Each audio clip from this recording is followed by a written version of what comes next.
Nyonso nakosala na mokili oyo kaka mpona kokumisa mokonzi na bakonzi. Nyonso nakosala na mokili oyo. La corne vient d'un animal que Dieu a créé. Donc cela vient de Dieu. Nous voulons symboliser tout simplement que l'appel de cet homme vient de Dieu.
Et prions à haute voix.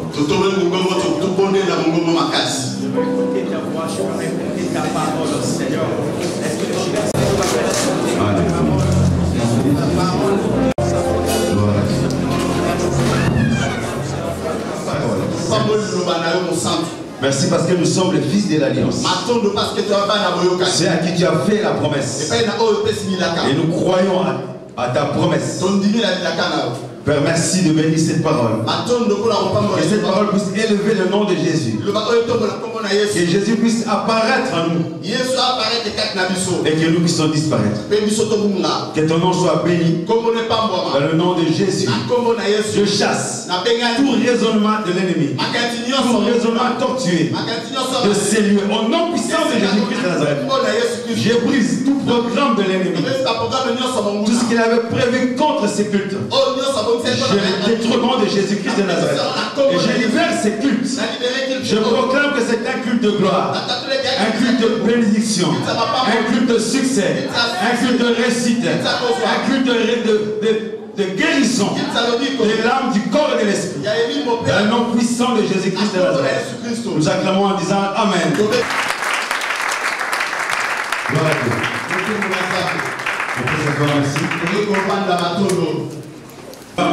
Le verset, on le dit, devant la vérité, la douceur et la justice. Mais nous, aujourd'hui, nous n'allons pas défendre cela. Nous le défendons déjà.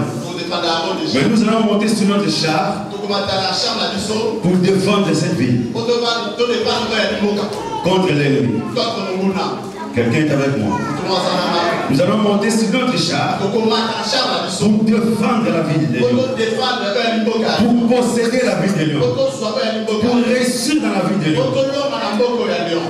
Vous savez, quand on parle de char, on va l'armée. Nous sommes une armée de l'Éternel. Mais sachez que l'ennemi également a des chars. Mais l'ennemi est déjà monté sur ses chars depuis longtemps. L'ennemi exerce déjà depuis longtemps. Mais les enfants de Dieu sont un peu distraits. Ils sont rentrés dans les polémiques, dans la distraction, dans des choses qui ne glorifient pas Dieu, dans des choses qui n'appellent pas la gloire de Dieu dans la vie. Si Dieu nous a placés dans cette vie, il nous a aussi confié une mission. Alléluia. Dis à mon frère, tu as une mission dans cette vie. Dis-le encore bien, tu as une mission dans cette vie. Voilà pourquoi cette mission n'est pas simple. Cette mission est quand même difficile. Mais elle est difficile et signifie pas impossible. Nous allons affronter des choses difficiles. Mais avec Dieu, ce ne sont pas des choses qui manquent de solutions. Il y a toujours une solution pour toutes choses. Il y a ton frère, il y a toujours une solution pour toutes choses. J'aimerais encore que tu comprennes une chose, que ce ne sont pas les problèmes qui sont arrivés avant, mais c'est la solution qui a précédé les problèmes. La Bible nous dit, l'agneau a été immolé avant les temps. Depuis l'éternité, avant la fondation du monde, avant qu'il y ait des problèmes dans ce monde, avant les difficultés dans le monde, avant la maladie dans le monde, avant les célibats dans le monde, avant la stérilité dans le monde, l'agneau a déjà été immolé. Donc l'agneau, c'est la solution. Dieu fait les choses contrairement à la logique des hommes. Il a fait précéder la solution avant le problème. Toi qui pleures, toi qui crois que Dieu t'a rejeté, j'aimerais te rassurer que l'agneau a été immolé avant que tu n'arrives dans la vie de Dieu. La solution a précédé ton problème. La solution a précédé les difficultés. Et cette solution s'appelle Yoshua Hamashiach. Est-ce qu'on va acclamer le roi des rois, le Seigneur des seigneurs? Alléluia. Sois vainqueur. Il s'appelle l'Éternel des armées. La Bible dit qu'il a vaincu l'ennemi. Donc toi aussi, tu dois vaincre l'ennemi. Ton ennemi, ce n'est pas ton frère, ni ta soeur. Ton ennemi, ce sont les esprits qui habitent cette ville de Lyon. Nous avons quitté nos pays. Nous sommes arrivés dans ce pays. Il y a des lois différentes des lois du pays d'où nous venons. Je dis toujours aux gens, quand tu viens dans ce pays, tu as changé de ciel. Parce que chaque pays a son ciel et sa terre. Ici, nous sommes dans un autre ciel. Et sur une autre terre. Les lois sont différentes. Les autorités sont tellement différentes. Chez nous, on avait habitude de voir des féticheurs. Et certains marabouts. Mais ici, on a des francs-maçons. On a des rosicruciens. Donc le combat a changé. Le combat a pris une autre dimension. Mais si Dieu nous a amenés dans ce pays, c'est que Dieu nous a doté de quelque chose de puissant. Et Dieu compte sur toi et moi pour renverser les forteresses dans ce pays. Voilà pourquoi il te dit, sois vainqueur. C'est toi le vainqueur. C'est toi le vainqueur. Monte sur ton char et tu renverses les forteresses. Alléluia. Et prends possession de ce pays. Alléluia. À chaque fois que le peuple de Dieu allait dans une ville, il n'allait pas s'installer dans la facilité. La facilité, c'est l'âme de l'ennemi. Nous sommes des combattants. Un vainqueur, c'est un combattant. Un vainqueur, c'est un gagnant. Un vainqueur, c'est un champion. Un vainqueur, c'est un victorieux. Un vainqueur, c'est un triomphateur. C'est quelqu'un qui est courageux. C'est quelqu'un qui affronte l'adversaire. Les vainqueurs ne fuient pas le combat. Quand on parle de vainqueur, c'est qu'il y a le combat. Et bienvenue dans cette ville, il y a des autorités, il y a des dominations qu'on doit combattre. Parce qu'ils nous empêchent d'avancer. Ils créent des conflits. Nous sommes là pour détruire les conflits. Voilà pourquoi tu dois monter sur ton char. Parce que tu es un vainqueur. Tu ne viendras pas quand tu monteras. Mais la Bible dit, sois vainqueur. Tu es déjà vainqueur.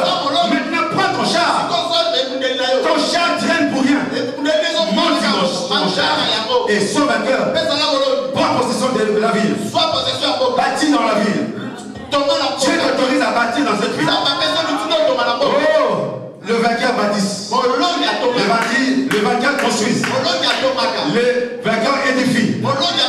C'est l'ennemi qui vient détruire. Et nous sommes là pour bâtir. Et nous allons bâtir. Les autres vont continuer à bâtir. Les autres vont bâtir. La ville est devant toi. La ville est devant toi. On n'interdit à personne de bâtir. Seulement sois vainqueur. Un vainqueur, c'est un courage. Il a la mentalité de vainqueur.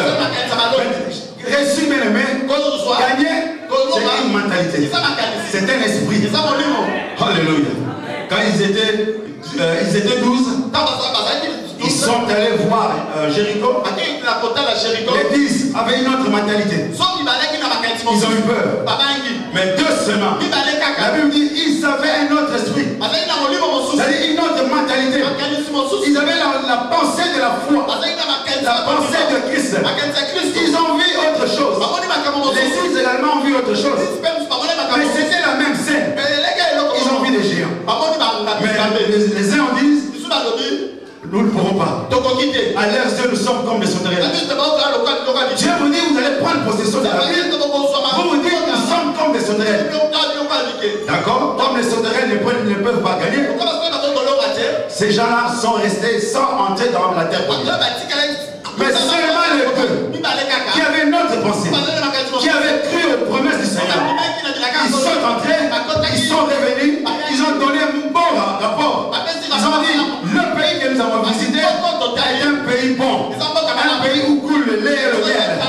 Si l'Éternel est avec nous, nous y serons vainqueurs. Nous allons combattre et nous y serons vainqueurs. Nous posséderons le pays, car c'est la promesse de l'Éternel.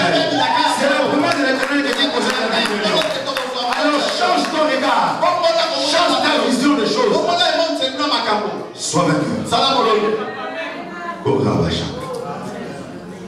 Sois. Dis à ton frère, sois vainqueur. Ne te fatigue pas. Psaume 84. Psaume 84. Le verset 6. Verset 6. Au verset 8. Verset 8. Je vais lire. Heureux ceux qui placent en toi leur appui. Ils trouvent dans leur cœur des chemins tout tracés. Lorsqu'ils traversent la vallée de Baca, ils la transforment en un lieu plein de sources. Et la pluie la couvre aussi de bénédictions. Leur force augmente pendant la marche. Amen. On va encore lire un verset avant de monter. Josué 14. Je commence à partir du verset 6.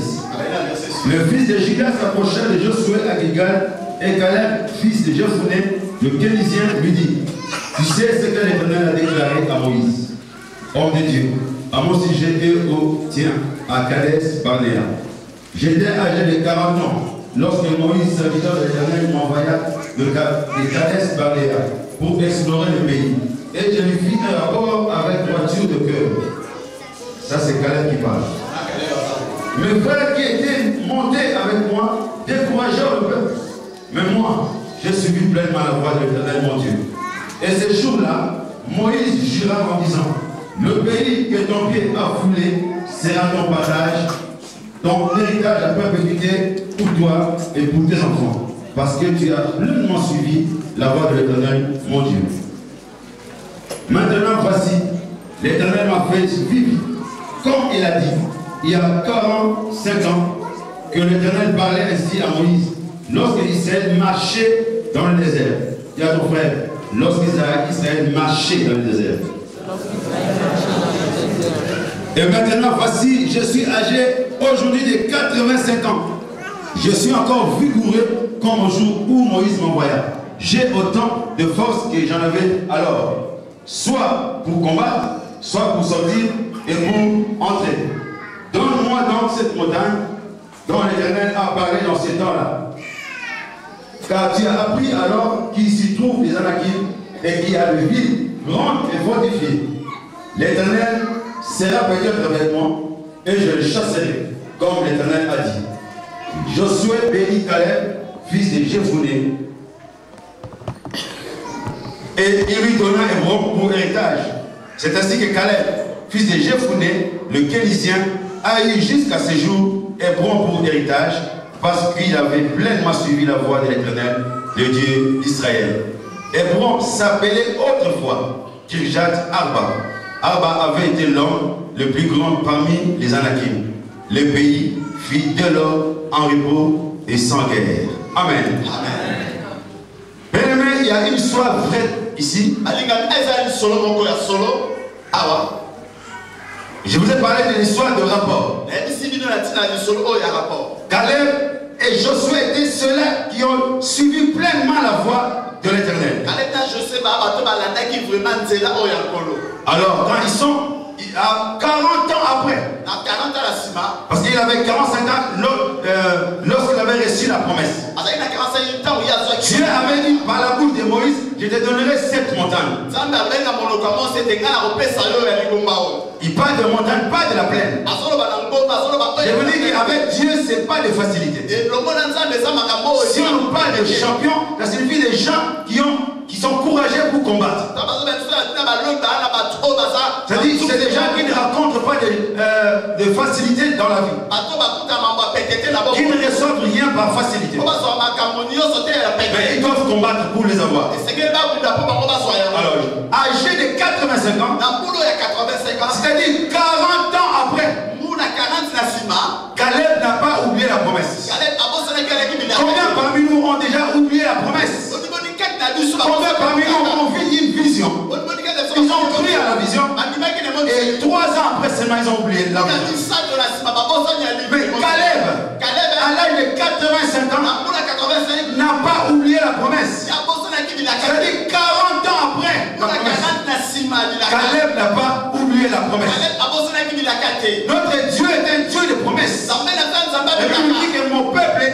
à faute de connaissance. Si tu ignores, tu es un perdant. Si tu oublies la connaissance, tu es un perdant.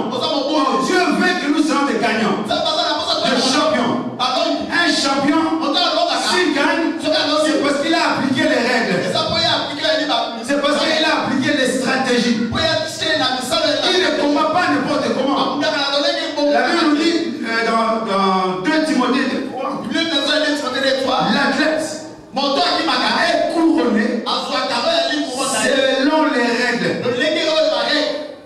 Quand il combat, quand il court, il court selon les règles.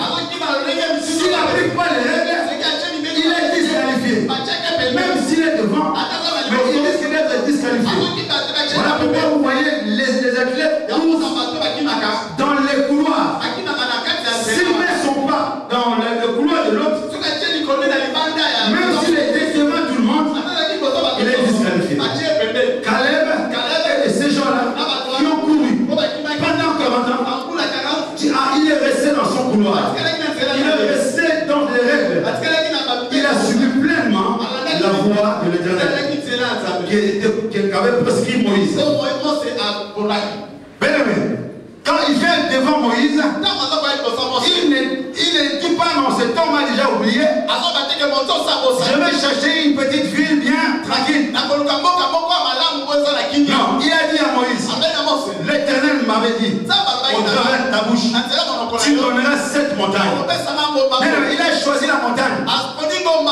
Imaginez un peu Lot. Lot n'avait pas choisi la montagne. Il avait choisi la plaine, la facilité, la gagne. Mais Abraham avait choisi la montagne. Notre Dieu est un Dieu de montagne. Quand les difficultés arrivent, il devient aussi le Dieu de la vallée. Mais il nous demande de choisir la montagne. Caleb n'a pas dit Moïse a peut-être oublié. Il rappelle à Moïse cette montagne. Ces montagnes où il y a des difficultés, il y a des géants. Mais je veux cette montagne. Il a choisi une ville où il y avait des géants. Ce n'est pas la première fois. La première fois, quand ils étaient espions, ils ont dit on a vu des géants. Mais c'est rien ça. Nous avons un Dieu très puissant. Nous avons un Dieu qui s'appelle l'Éternel des armées. Il va écraser ces géants. Ils ont mis leur confiance dans l'Éternel. Et la Bible nous dit dans Psaume 84, c'est lui qui place sa confiance.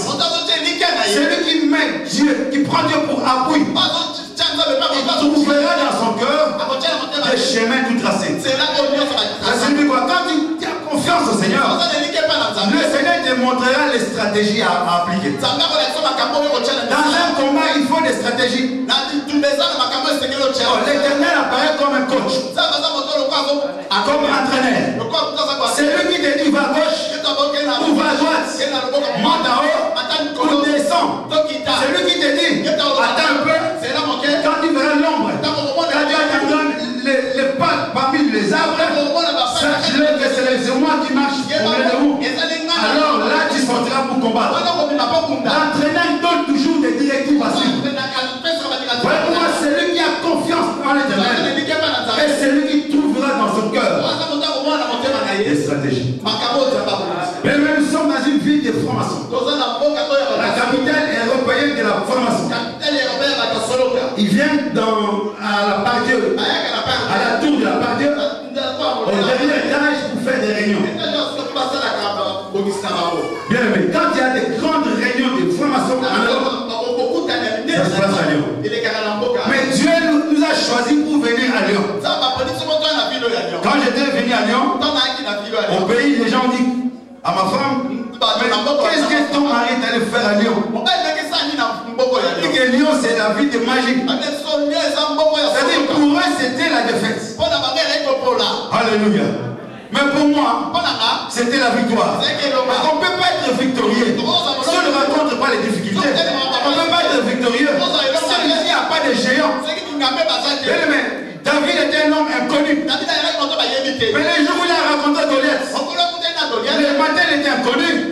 L'après-midi il est devenu célèbre. Parce qu'il avait rencontré Goliath. Lorsque tu ne rencontres pas les difficultés, rare pas les géants dans ta vie, dans ton ministère, tu ne seras jamais célèbre. Tu ne seras jamais connu. Il ne faut pas fuir les difficultés. Il ne faut pas contourner les difficultés. Mais il faut affronter les difficultés. Il faut affronter les géants.